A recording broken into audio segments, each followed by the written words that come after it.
2025 Williamsburg Planning Commission meeting to order. Ms. Griffin, would you call the roll, please? Yes, sir.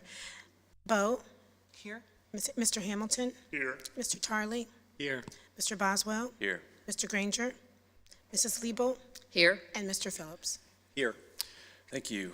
We move on then to the approval of the minutes of our August 2025 meeting.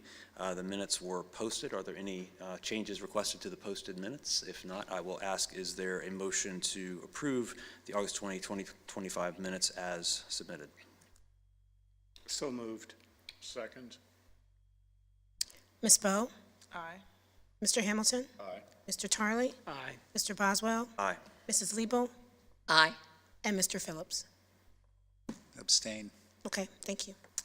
Thank you. That moves us on to our open forum, which is an opportunity for anyone to address the Planning Commission on matters that are not on today's agenda. I'll go ahead and open that. I don't see anyone here. Ms. Griffin's son was here earlier. I was hoping we could get him to say something for us, but he has moved on to the lobby, I think, so I don't see anyone. I'll go ahead and close the open forum. We don't have consent agenda items today, so that gets us to our public hearing on PCR 25-008. I believe, Mr. Wysong, this is yours.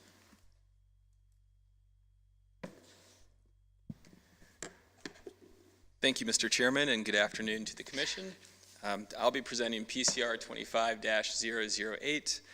This is the zoning text amendment that was initiated by City Planning staff to amend the vape shop ordinance in order to close a loophole. Just to give a little bit of a background on the purpose of the request, our purpose here is to protect the community character of Williamsburg by ensuring that the establishments that sell tobacco, vape, and hemp products go through the public hearing process of a special use permit, and to make sure that future vape shops are not located adjacent to incompatible uses such as daycare centers and schools. And just to give a little bit more detail about the amendment itself, this request would amend the vape shop requirements within these 7 commercial zoning districts to do the following: to require that establishments in these districts that elect to sell tobacco and vape products would be required to obtain a special use permit, and to prevent vape shop establishments in the future from being located within 1,000 linear feet of a child day center or a public, private, or parochial school. The reason for this amendment is because the current language has an inadvertent loophole that allows for a prospective business to come to the city and claim that they are a convenience store and then essentially operate as a vape shop, because the current language has a caveat that allows for them to sell goods and services as their primary use, and that vape sales do not count towards that. And so what we're essentially proposing is, in order to close this loophole and make sure that nobody is getting around the process, that we revise the language to state that the sale of tobacco, hemp, or vape products would require the special use permit process by the city. And furthermore, that those establishments would be 1,000 linear feet away from a child day center or a public, private, or parochial school. And one of the major issues that the Planning Commission had raised back in the spring was concern about the potential impacts that this could have on existing businesses, as well as the impacts that it might have on prospective businesses that want to come to the city. And I wanted to clarify that any existing lawfully permitted business within the city would be grandfathered. This ordinance would apply when a new business is coming into the city or there's a larger expansion. Furthermore, in our review of the ordinance, we found that many of the commercial uses that might come in would require a special use permit anyway. And so if they wanted to sell vapes as part of that use, that could be processed at the same time as the other special use that might be required. So it is an extra step, but that would run concurrently with the special use permit process and shouldn't impact their timing. And we find that this amendment would allow for the public input process to happen as part of the special use permit. It gives us the ability to evaluate the proposal and impose special use permit conditions, and it allows us to ensure that we can maintain the community character of the city of Williamsburg. So we find that this would close that loophole and would be profitable to the city, and we do request that you recommend approval of this amendment, and we are hoping that you would vote tonight on this proposal. Thank you. Thank you. Questions for Mr. Wysong? I do have a question. Is there a reason why LB1 was not included for the sake of completeness?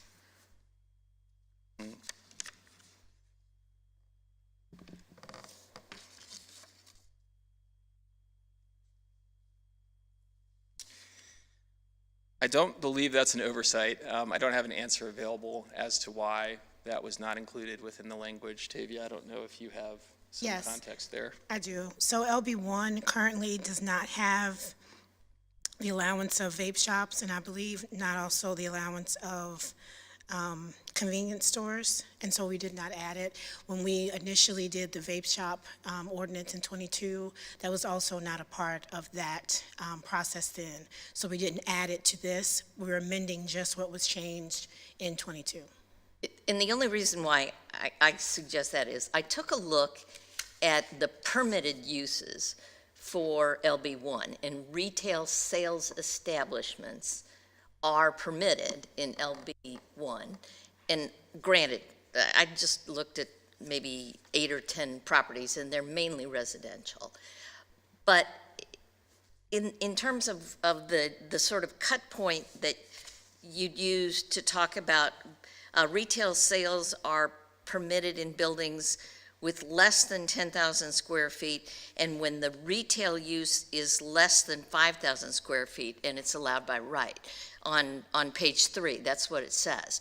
And so it seems to me that in order to be inclusive and not have yet another loophole that we might have to close, is there any harm done by amending the ordinance to include LB1 in this loophole closing process? There isn't any harm. I think we need to be specific relative to if they aren't permitted now, they would not be permitted in LB2. So it would not be an amendment to include the exact same language. It would just be an amendment not to allow them in that district. Okay, that makes sense. So a few clarifying questions for me. I'm thinking back to the 3 vape shops that were open with less than 2 miles of location in the last couple of years. They have all required us, they were never convenience stores, all vape shops. Would they have all required a special use permit to open up? They were all opened prior to amending the code. So they were a use under retail sales and were allowed by right. Ah, okay, That was the reason for changing the code back in '22. got it. So under this amendment of this proposal now, this new ordinance, they would be required Yes. to, yeah. Current ordinance too, had they not already been open. Since '22, it would have required special use permit.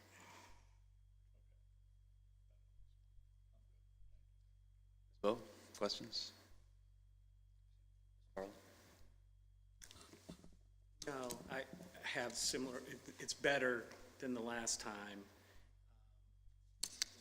I still have a concern.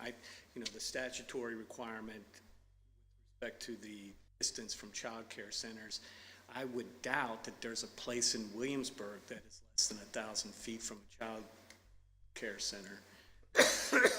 But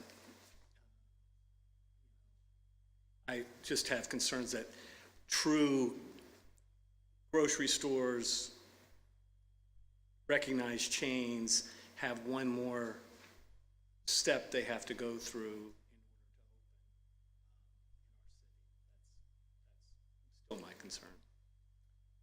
Okay, if there are no other questions for staff, I'll go ahead and open the public forum. Seeing nobody charging the podium, I'll go ahead and close it. Comments? Mr. Tarley, you've expressed your concerns. Anyone else have anything they'd like to say?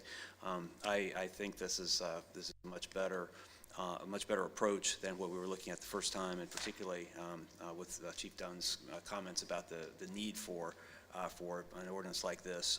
And I think having an extra public hearing or requirement for public or opportunity for public input is always a good thing. I don't think it's going to be enough of a hurdle to really discourage businesses that want to come in. It is a hurdle, it's another one, but I don't think it's going to be a substantial hurdle. Is there any interest in making a recommendation per Ms. Liebel's point about LB1? Should LB1, do we want to add that for consistency? And we'll get staff and our city attorney to wordsmith it, but do we want that, or is it, or do we want to approve it as it is? No? Okay. It's your, You know, I think that you don't know what you don't know, and there might be somebody someday, years from now, who says, but it doesn't say I can't do it. yeah. That's my only concern. So that's why I'm suggesting that we be more inclusive in terms of all the LBs and the Bs. Okay, so we would then move to recommend approval with the suggestion or the recommendation that LB1 also be included. Staff would work out the language around that, and that would not need to come back to us. So is that acceptable to everyone? So I'll then ask, is there a motion to recommend approval of PCR 25-008 with the additional recommendation that LB1 be included in the? I'll move that. Second. Mrs. Bowe? No. Mr. Hamilton? Aye. Mr. Tarley? Aye. Mr. Boswell? Aye. Mrs. Liebel? Aye. And Mr. Phillips? Aye. Okay, thank you. That moves us on. We don't have unfinished business, new business. I believe there was no EDA meeting last time. There was not. So we'll move past the commissioner reports. We do have some potential hearings for October 15th. And so is there anything else for today that we need to talk about? If not, then we are adjourned. Thanks, everyone.